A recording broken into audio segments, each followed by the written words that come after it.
আমরা সবসময় ভাবেই থাকবো তোর সাথে, সব সময় তোর স্ট্রেংথ আর শক্তি হয়ে।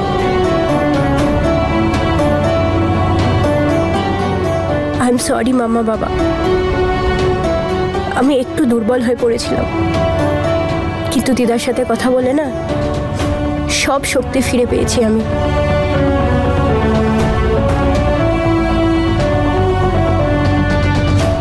এখন লাইফের এই নতুন ফেজে যত চ্যালেঞ্জ আসুক আমি সেই সব চ্যালেঞ্জের মুখোমুখি হব, সব প্রতিকূলতা জয় করে এগিয়ে যাব।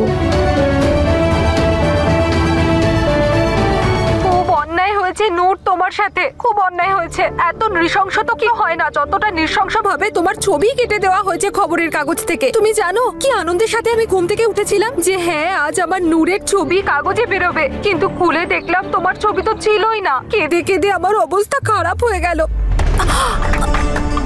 মানে আমি সকাল থেকে সত্যি খুব কষ্ট পাচ্ছি। নিখিলের কোনো যোগ্যতাই নেই। এখন তুমি বলো নিখিলের কি সেই ক্ষমতা আছে অদিতের তুলনায়?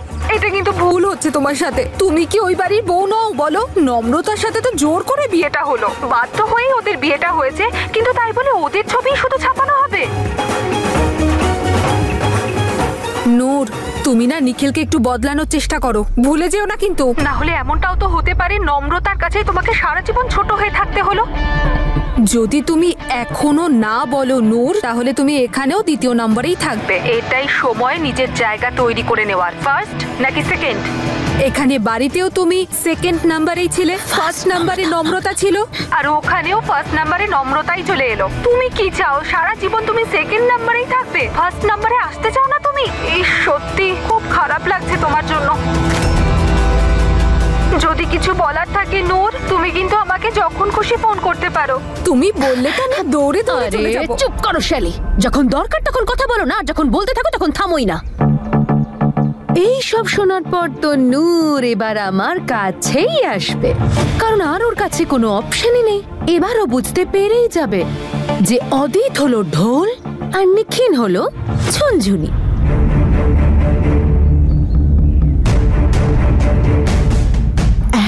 বড় চালটা আমি সেকেন্ড হওয়ার জন্য চালিনি মামি, এখানে আমি ফার্স্ট হয়ে ছাড়বো, কিন্তু সবার আগে আমাকে সবার চোখে ভালো হতে হবে।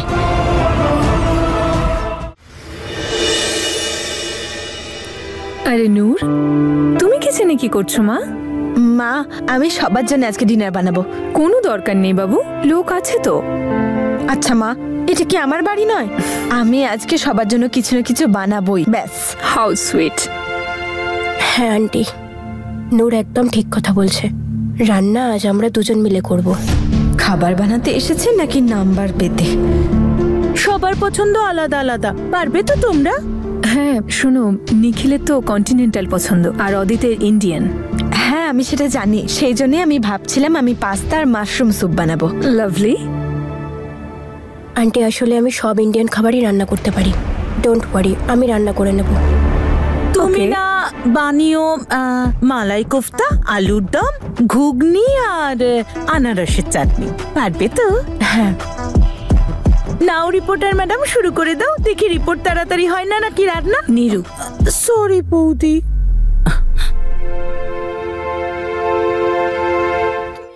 নম্রতা, নিজের পায়ে এবার কুড়ুল মারলি তো? আরে কি দরকার ছিল এটা বলার যে তুই সবকিছু রাঁধতে পারিস? তুই এখন কি করে বানাবি আলুর দম, ওই ছোলার ডাল, পাইনাপেল চাটনি, কি করে করবি এসব? ডোন্ট ওয়ারি নূর, আমি রান্না করে নেব, আমি বলেছি যখন আমি পারবো করতে। আরে তুই বুঝতে পারছিস না কেন? পিসিমা আসলে তোর সাথে কুচুটেপনা করছে, তোর রান্নায় কিছু না কিছু একটা খুঁত ধরবেই। আমি বলি কি যে একটা দুটো ডিশ তুই রেস্টুরেন্ট থেকে অর্ডার করে নে, কেউ কিচ্ছু জানতে পারবে না। না নূর, আমি ওনার বিশ্বাসটা ভাঙতে চাই না। আমি যখন বলেছি আমি করব তখন আমি করব, তুই চিন্তা করিস না। চল শুরু করি। তুই শুরু কর, আমি সব শেষ করে দেব। তুই আমার ফটো ক্রপ করিয়েছিস, আজ তোর ইমেজটা আমি নষ্ট করব সবার সামনে।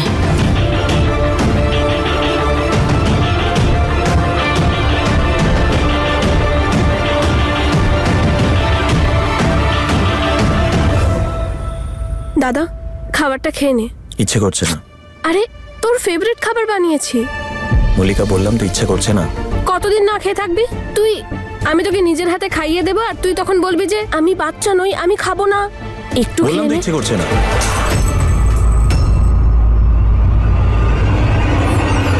কি ব্যাপার মা? ছোলা ডাল, মালাই কোফতা, আর এটা কি? আলুর দম। কি বৌদি, দারুণ ব্যাপার।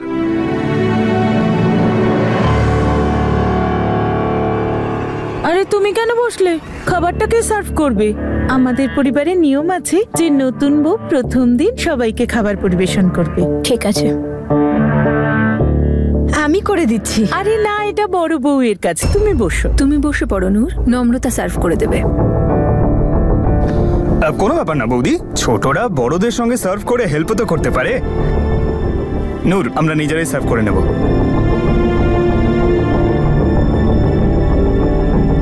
সরি, আমি তুলে দিচ্ছি। এক সেকেন্ড। এটা এত রক্ত কি করে লাগলো তোর? কিছু হয়নি, বস, বলছি বস। আরে আমার কিচ্ছু হয়নি, কিচ্ছু না। কিচ্ছু হয়নি? এত রক্ত বেরোচ্ছে কি করে হলো বল না। আরে কিচ্ছু না, একটা ক্রিমিনালকে ইন্টারোগেট করছিলাম তো তখনই। এমন ভাবে ইন্টারোগেট করছিলিস যে তোর নিজেরই লেগে গেল। দাদা তুই কি করছিস? কেন নিজেকে এইভাবে কষ্ট দিচ্ছিস? কোথাও তো একটা দেখাতে হবে, নাহলে বাঁচবো কি করে বল? নম্রতার সঙ্গে দেখা হয়েছিল তোর?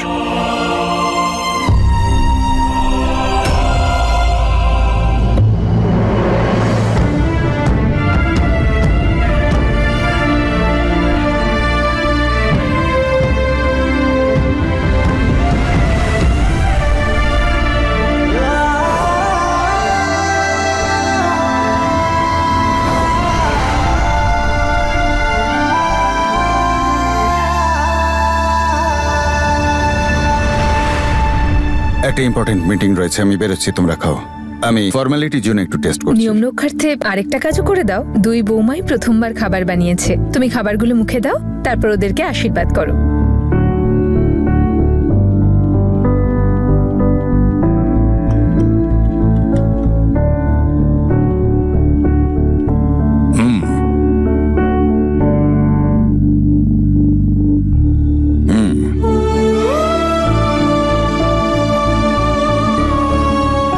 নম্রতা, এটা তোমার জন্য।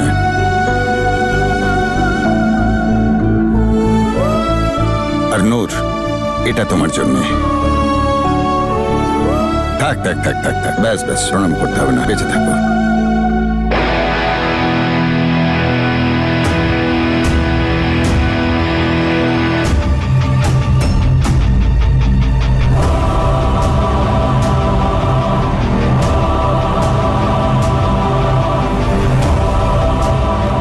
সবাই এখান থেকে চলে যাওয়ার আগে আমাকে কিছু একটা করতে হবে।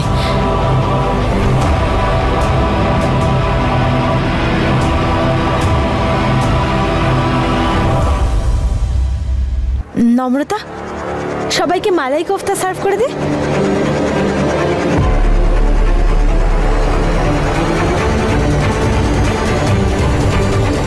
জানেন, নম্রতার বানানো মালাই কোফতা খুব ফেমাস। যখন ঈশান আসতো, ঈশান হাত চেটে খেত। ও খুব ভালোবাসতো এটা খেতে।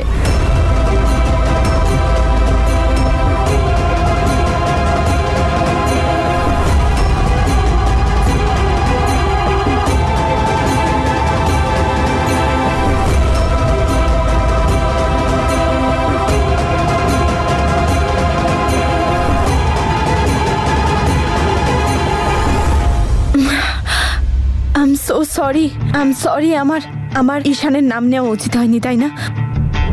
ইটস ওকে, এমনিতে এটা আমার পছন্দ নয়, কিন্তু আমার খুব পছন্দের। অদিত, খাবার খেয়ে যা বাবু। মুখের স্বাদ নষ্ট হয়ে গেছে মা, আর আমি খেতে পারবো না। অদিত একটুখানি খা।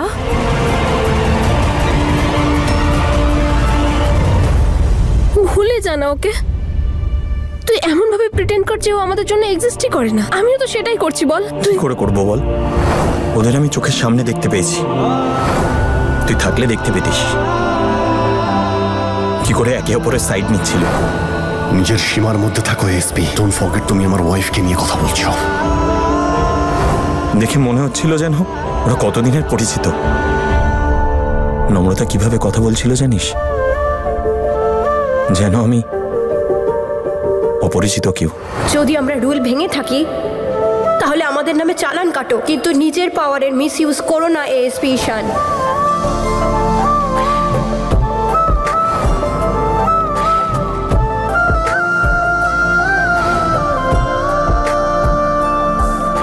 আমি ব্যান্ডেড নিয়ে আসছি।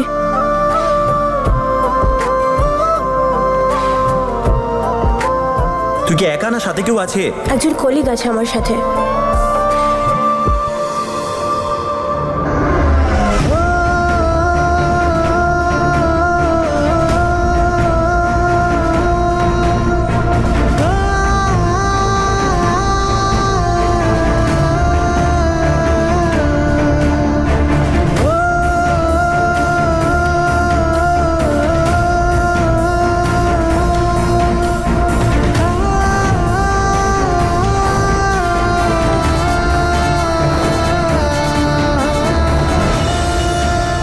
নম্রতা, আজকে কিছু হয়েছিল? আমি সকাল থেকে অদিতকে দেখছি, ওকে টেনসড মনে হচ্ছে কেন? কি করছো তোমরা দুজন? ছাড়ো ছাড়ো। আরে কি হবে আর বৌদি, যা হয়ে গেছে তার চেয়ে খারাপ আর কি হবে? আমাদের অদিত তো বিয়ের আগেই জানতো ঈশান আর ওর লাভ স্টোরির কথা। প্রত্যেকেই তো জানে ওদের দুজনের রোম্যান্সের কথা। এর চেয়ে বেশি আর কি হবে? তাই তো বেচারার মুড খারাপ। ওকে আমি এতটাই ভালোবাসি, যদি ও একবার এসে বলতো যে ও অদিতের জন্য ফিল করে, আমি ওকে যেতে দিতাম। কিন্তু ও আমাকে মিথ্যে বললো, আমাদের সবাইকে ঠকালো। যে ভালোবাসা ছিল আমার প্রার্থনার মতো, তাকে এখন আমি ঘেন্না করি। যাকে দিয়েছিলাম দেবতার স্থান, তাকে এখন অমানুষ মনে করি।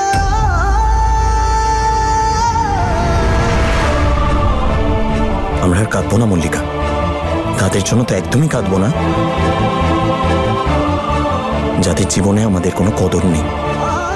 কাঁদবো না আমরা যাদের কাছে আমাদের অস্তিত্বই নেই, তাদের জন্য কাঁদবো না। আর যারা আমাদের ভুলেছে তাদেরকে আমরাও ভুলিয়ে দেবো।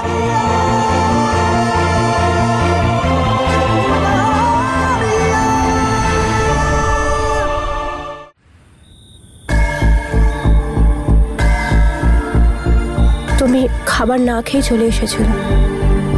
তুমিই তো বলেছিলে না যে সবার সামনে আমাদের হ্যাপি কাপল হয়ে থাকতে হবে? তাহলে সবার সামনে এইটা করার কি দরকার ছিল? অ্যাটলিস্ট রমা আন্টির ইমোশনটা নিয়ে একটু ভাবতে পারতে। আমার মমকে নিয়ে তোমাকে চিন্তা করতে হবে না, আর আমার বাড়িতে আমি কিভাবে থাকবো সেটা তোমাকে শেখাতে হবে না। তুমি নিজের চরকায় তেল দাও প্লিজ, আর প্লিজ আমার থেকে দূরে থাকো। তোমার জন্য আমার আর আমার বাবার মধ্যে দূরত্ব বেড়েছে, এটা কি জানো?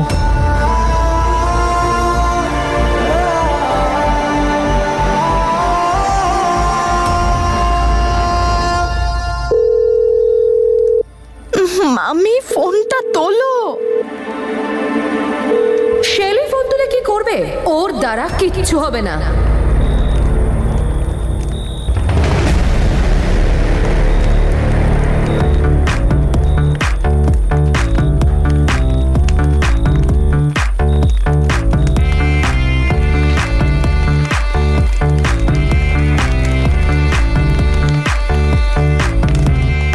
আমি এসে গেছি। এই অবস্থায়? এই দেখ, তোর জন্য ডায়মন্ড সেট, রেখে দে।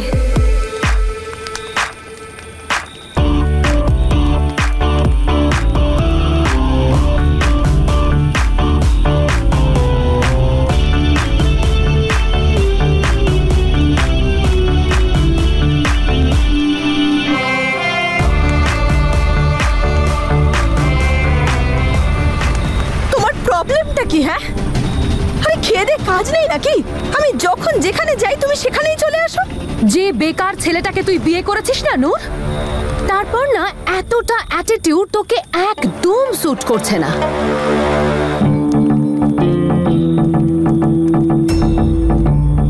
হয় তুই আগে নিজের জায়গাটা তৈরি কর, আর না হলে সাধারণভাবে বাঁচতে শেখ। নূর, আমি মা হই তোর। আমি যদি নিজে এরকম একটা স্ট্যাটাসে বিলং করি, অ্যাটলিস্ট আমি এইটুকু তো চাইবো আমার মেয়ে আমার কাছাকাছি পৌঁছুক।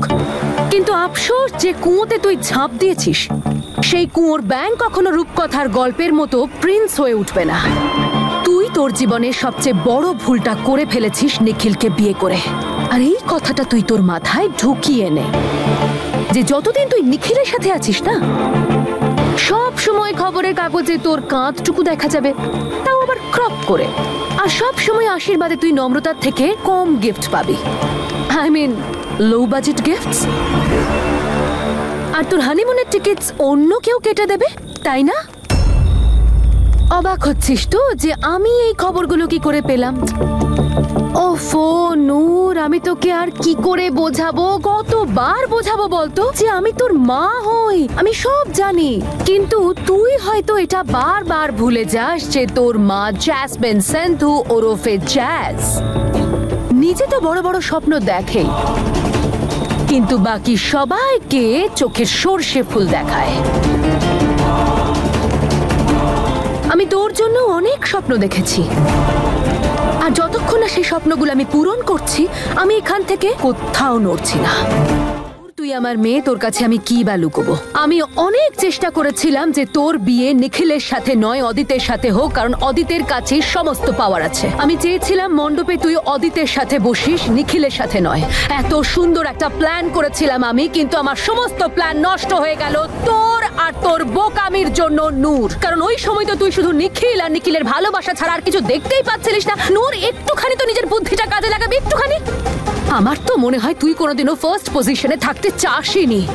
বাপের বাড়িতেও সেকেন্ড পজিশন, শ্বশুর বাড়িতেও সেকেন্ড পজিশন। আর ওই নম্রতা, যাকে জোর করে বিয়ে দেওয়া হলো, সে তোর থেকে এই মুহূর্তে অনেক অনেকটা এগিয়ে গেছে। নূর, কি সুন্দর ওকে কাজে লাগিয়ে আমি সবকিছু। কিন্তু আমি নিখিলকে খুব ভালোবাসি। হ্যাঁ হ্যাঁ নূর, কোনো ব্যাপার না, জানি আমি তুই নিখিলকে খুব ভালোবাসিস। সেই জন্যই তো আমি ভেবে রেখেছি যে অদল বদল বিয়ের মণ্ডপে হয়নি, সেই অদল বদল এবার হবে। তার মানে আমি এবার নিখিলকে অদিতের জায়গায় দাঁড় করাবো। তুমি এমন কি করবে ভাবছো? তোমার তুরুপের তাসকে তো নম্রতা। জ্যাসমিনের প্রত্যেকবার জেতার জন্য তুরুপের তাসের প্রয়োজন হয় না, বাদশাহ আর বেগম দিয়েও সে জিততে জানে। আর আপাতত আমার বেগম হলো নম্রতা। এটা তো তুইও নিশ্চয়ই নোটিস করেছিস যে অদিতের পজিশন নম্রতার কারণে একটু নড়বড়ে হয়ে গেছে। এবার যেই অদিত পড়ে যাবে, সঙ্গে সঙ্গে নিখিলকে অদিতের জায়গায় দাঁড় করিয়ে দেব। বাকিটা কি করতে হবে, কিভাবে করতে হবে, আমি তোকে সব বলবো। কিন্তু আপাতত তোকে হাত জোর করে মিনতি করছি যে প্লিজ ঠিক ততটুকুই করিস যতটুকু আমি তোকে বলে দেব।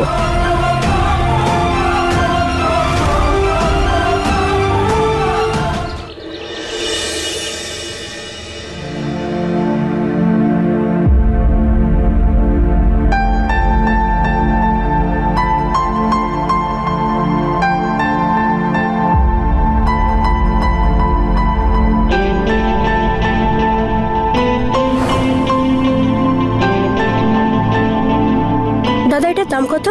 ম্যাডাম, এটা 20,000 টাকা। 20,000 টাকা? অনেক এক্সপেন্সিভ দাদা, এটা রেখে দিন। এক মিনিট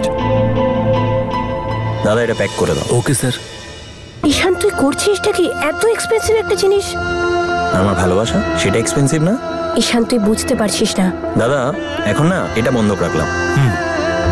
ঈশান, তুই কি করছিস? ঘড়িটা তোর থেকে বেশি ইম্পর্টেন্ট নয়। 1000টা ঘড়ি যাবে আসবে। কদিন পরে ট্রেনিং শেষ, একবার অফিসার হতে দে, এক নিমেষে ছাড়িয়ে নেব।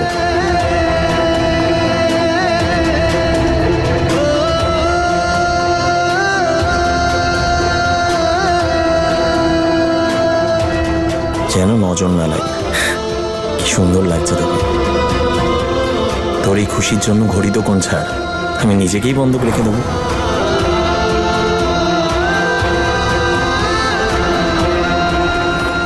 এখানে তুমি তোমার আসল রূপে থাকতে পারো, অ্যাক্টিং করার কোনো প্রয়োজন নেই। তোমায় কেউ দেখছে না। আর তাড়াতাড়ি রেডি হয়ে নাও, দিরাগমনের নাটকটাও তো করতে হবে। তারপর ওই তোমার দুমুখো ফ্যামিলির সঙ্গে তো দেখা করতে হবে। দেখো অদিত, আমি কিন্তু তোমাকে যথেষ্ট রেসপেক্ট করি, আর তুমি আমাকে অনেক হেল্প করেছো। তোমার জন্য পলিটিশিয়ানসদের ব্যাপারে আমার দৃষ্টিকোণ চেঞ্জ হয়েছে। এখন তো তোমাকেও আমার দুমুখো মনে হয়। তোমার ভেতরের রূপ একটা আর বাইরের রূপ আরেকটা। তোমার ব্যাপারে আমিও অন্য কিছু ভাবতাম, কিন্তু তুমি যেমনটা, তোমার ফ্যামিলিও তেমনই হবে, তাই না? তোমার হাতে তো ওনারাও সায় দিয়েছিলেন নাকি? ওনাদেরও হয়তো মনে হয়েছে যে আমার মতো ছেলে আর কোথায় খুঁজে পাবে।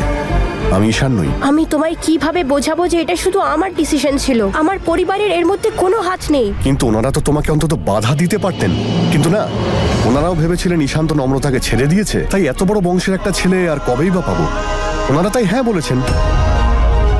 তোমারই মতো ওনারাও সুযোগ সন্ধানী। ওনারা নিজেদের স্বার্থটাই দেখেছেন। একটু মুখ সামলে কথা বলো মিস্টার রয়। তোমার বউ হয়েছি বলে এইটা ভেবো না যে তুমি যা বলবে আমি তাই শুনবো। জানি তুমি কষ্ট পাচ্ছ, তোমার যত খোটা দেওয়ার আমায় দাও, কিন্তু আমার ফ্যামিলিকে এর মধ্যে টেনো না। তোমার ঘৃণা যেন ওদের ওপর না জন্মায়।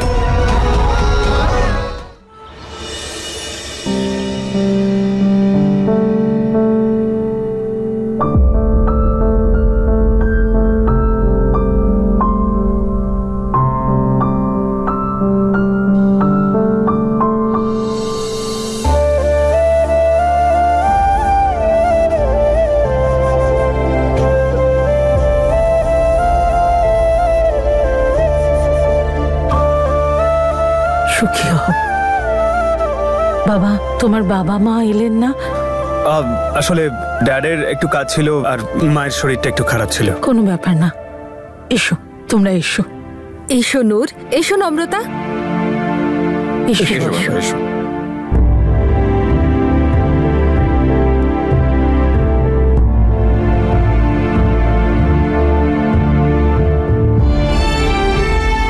তুই ঠিক আছিস তো মা?